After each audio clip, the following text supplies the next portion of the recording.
Susan, this is a wonderful facility. Tell me about this greenhouse. Well, last year Ball Seed came to us and they wanted to help us out, and this is what we really needed. The only thing that they asked in return is that we start a container program, which we probably would not have considered ourselves, but we were happy to oblige. We got this actually up and operating at the end of March, so we didn't really have a long time to do anything in it. This year we moved into it as soon as right before the freeze, and we've been already starting to propagate. It's going to make all the difference in the world. We'll really start to be able to grow our own plants now. So many people were so shocked when we filled it up immediately with plants. They couldn't believe we were going to bring all these things in, but anything that we brought in, we thought it had tremendous value. We knew if we brought it in and wintered it over, it would also have a lot more stature next year. We wouldn't have to start from things being so small. But more than anything, we brought in things that we knew we could propagate off of. Now tell me about some of those. Well, that would be just about anything that you're looking at on these tables over here. Geraniums, coleus, Jackie especially, she can propagate just about anything just by making cuttings. That's the primary way that we do it, seeds and cuttings. A lot of these things, when we buy them, we only buy one of them, and we buy them specifically to have a mother plant. And that helps us justify the cost.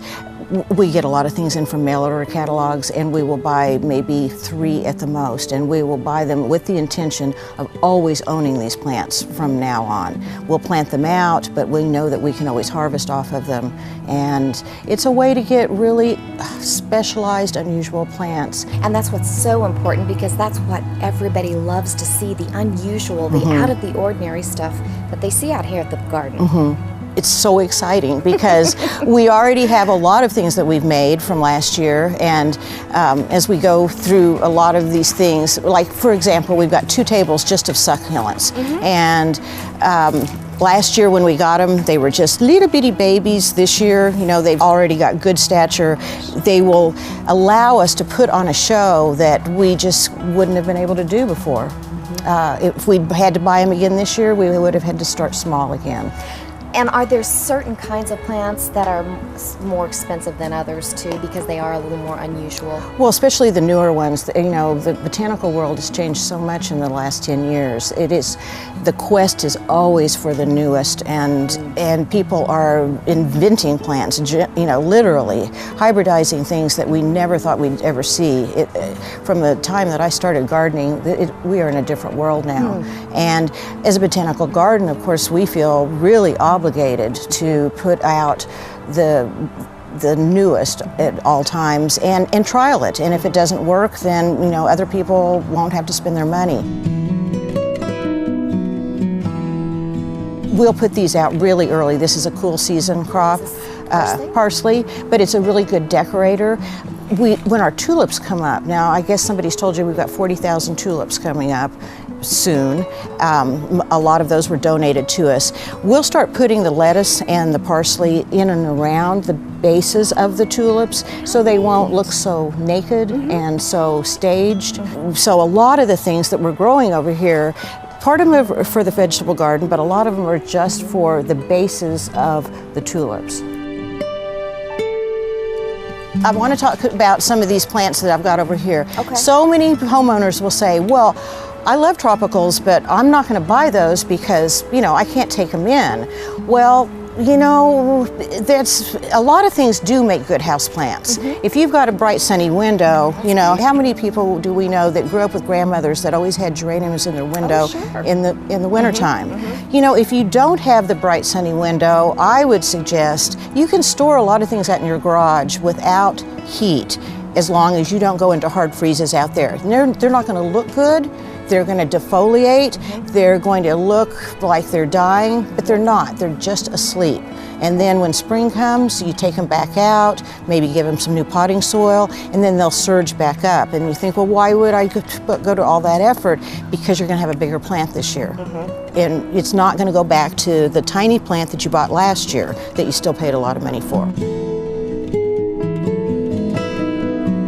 A lot of people, rebuy these black elephant ears every year because they're such a nice focal point. They are expensive to rebuy them, and usually they make so many babies every year that you start out with a plant like this, and then you have a plant like this, and we just can't stand to just throw that away. Right, I understand that. You can buy systemic insecticide, and I think if you'll put that in your soil immediately, especially if you're going to bring them in the house, that takes care of so many different bugs that usually people will go, well, then I just got all these bugs and then I just threw it out the door. But if you'll, in that way, you don't have to spray anything, you don't have to get it on your hands. It usually just takes a little catful and you mix it into the soil, water it in, and generally it'll take care of your plant for the entire winter. Susan, I appreciate you giving us a tour of the greenhouse. You've just got gorgeous plants. What I'd really like for you to do is come back. Well, we'll definitely come back, but I can't wait to see these out in the garden in a few months. That time will be here before we know it. Yes, absolutely. Well, thanks for joining us today on the show. Beth. Susan's right hand, Jackie Jasper, spends much of her time overseeing the new seedlings. And if you've got an itch in your green thumb, she says late winter's a good time to sow some seeds.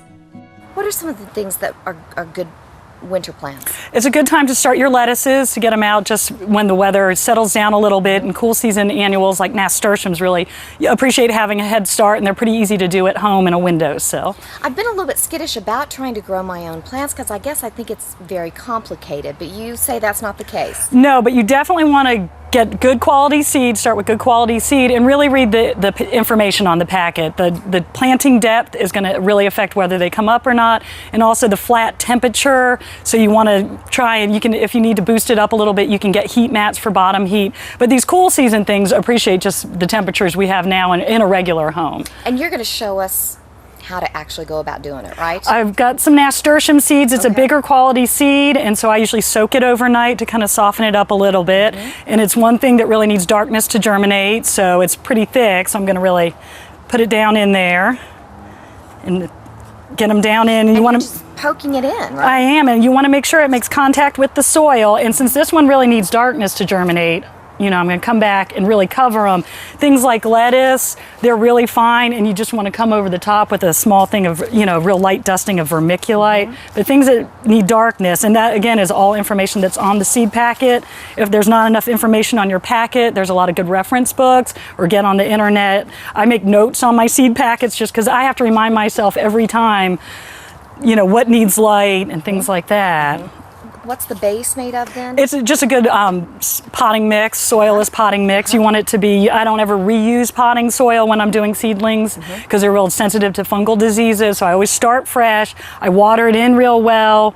Then again, I follow the directions, get them in there. I water everything in real well. And then I usually put a top over just to kind of boost up the humidity. And since nasturtiums like darkness and I'm always cramped for space, I'll actually just stick these under a bench and just check on them. You can't just plant seeds and walk away. You need to monitor them all the time. Some pop up quicker, and when I start seeing them come up, I'll take my dome off because air circulation is really important for them, again, for not getting fungal diseases. How often do you water these? With the hood on, I'm gonna say maybe every third day. I'll pull the hood off, really kind of make sure they're thoroughly wet, and then put the hood back on. And then when I put the hood off, I just watch, because the worst thing you can do is overwater them. I kind of more just do the feel. When it feels light, I feel like, it's time to get it all good and wet. Once these babies start sprouting, then what do you do? You need to have them in the brightest windowsill that you have, or go to an artificial light source. So these cool weather or the cool season annuals, they can do with maybe 6 hours of sunlight, but that's why you really want to wait until later in the season to start your heat lovers like tomatoes, because those could really do with 12 or 14 hours of daylight, and that's when you have to really get into the artificial system. I can't stress enough that you really want to have the brightest window possible so your seedlings don't stretch, at least a good 6 hours at least of sunlight. If not, you really want to investigate getting some sort of artificial light source. You can do it pretty cheap with shop lights and certain bulbs, and that way you can keep them close to your seedlings so they don't stretch. This looks really easy, so it's really not so frightening to do this. It's not. Just follow directions on the packet. That information is really important. Okay, well, thanks for your help. You're welcome. Great.